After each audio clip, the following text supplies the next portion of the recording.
opposition ñi war a opposé wu yëpp daw nañu génn réew mi démb dégg naa ci koo xam ne 12 ans nga diiti ci comme réew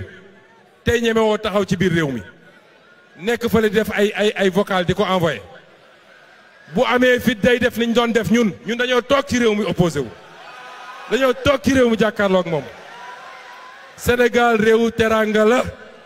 na ñibbisi dëkkul Maroc fii la dëkk Mermoz na ñibbisi waa Fatick namm nañ ko waa Sénégal namm nañ ko na takk fitam ñibbisi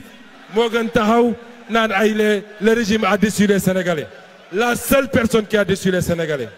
qui est à la tête d'un système de prévarication, de corruption, de détournement de deniers publics, d'association de malfaiteurs, la seule personne qui a déçu et qui a trahi le peuple sénégalais ma nga Maroc toog kon ñun amuñu opposition